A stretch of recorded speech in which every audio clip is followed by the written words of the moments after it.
So just jumping straight into it, we see Momonosuke being hit with a heavy emotional conundrum that even though Odin did say that Wano's borders must be opened in order for everything to make sense, at the same time, because Odin tore out the final page in his journal, the one that details what he and Roger found at Laugh Tale, he honestly, rightfully is having doubts, because although I get Odin's intent of trusting Momonosuke to make the right decision himself, with everything going on in the background and just everything that's happened in general, it's hard for Momonosuke to really know what the right decision even is anymore. In some ways, you could say this is Oda being a little this is Oda being a little bit meta in how Momonosuke is actually questioning like the Oda's two sides to every story narrative that he is so famous for in One Piece. But again, you kind of sympathize with Momonosuke's hesitance to make that decision because it could just as easily destroy the safety of Wano and its people just as easily as it might secure it. Like, it is a decision where every single day people do make those very same have those very same questions because they don't have all the information. And Momonosuke is in that same position, but at the same time, Momonosuke cannot let fear overtake him when making this decision. Like whatever Momonosuke decides, he needs to make sure it is his choice. Otherwise, he'll just end up repeating history, and Wano will end up in the exact same mess it started out as once as the moment Orochi took control. Like, he has to put faith in the people. He has to trust that whatever happens, that they will stick by him. And I don't think it's but the thing is, I don't think it's unfair or realistic to say that Momo's decision right now will determine the course of Wano's future and whether or not he has faith in Wano and its citizens to trust them with that future. With that said, though, let's get to how this chapter ends with the fight of Luffy and Kaido, where we learn kind of that a lot more through like flashback that Kaido's bond with Big Mom goes a lot deeper than just former crewmates or allies. Like with that small flashback, we do see that there was a genuine like respect for each other, and Kaido in some ways like kind of looked up to Big Mom as a role model in a weird way, just based off the dialogue. And it does add an extra layer to like all those previous scenes and moments with them, especially when they finally stated they were going to do it. Like they were going to team up in order to find One Piece. Like, that was a genuine moment of them. That for Kaido, that was a genuine moment where he was with a best friend, and he wanted to finish this journey with her. It does add that extra little bit of emotion to it. With that being the case, though, just based off how Kaido's acting in the back half of this chapter, I think we are reaching that critical turning point. Like, we see that Kaido is growing more tired and emotional, to the point where I wouldn't be surprised if possibly within the next, 10 or 15 chapters, give or take, things are going to reach that boiling point where he's just done. He doesn't even care whether he wins or loses anymore. He's just going to breath blast and vaporize the Flower Capital. And honestly, considering Momonosuke's hesitation to act, I hesitate to say that it's almost necessary that Wano be destroyed now, or at least the Flower Capital, in order to really, because I think Kaido destroying the Flower Capital is what's needed to really force Momonosuke to make that important decision that he's too indecisive and afraid to make in this moment, especially with how.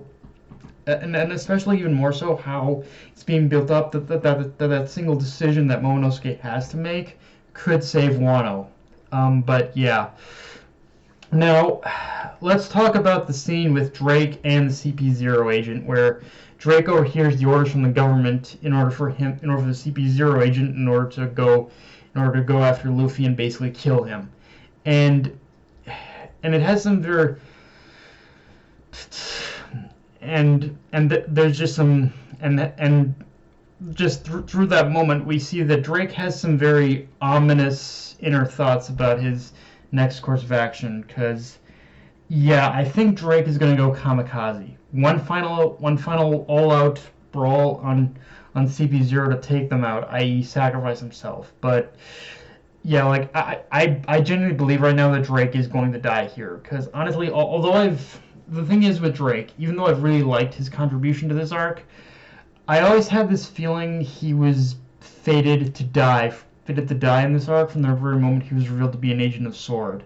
But also, just like a lot of Drake's actions up to this point have really had this kind of have had this common thread to them, in the sense where Drake's common thread and overall commonality to them, in the sense where Drake's arc felt like it was reaching its conclusion.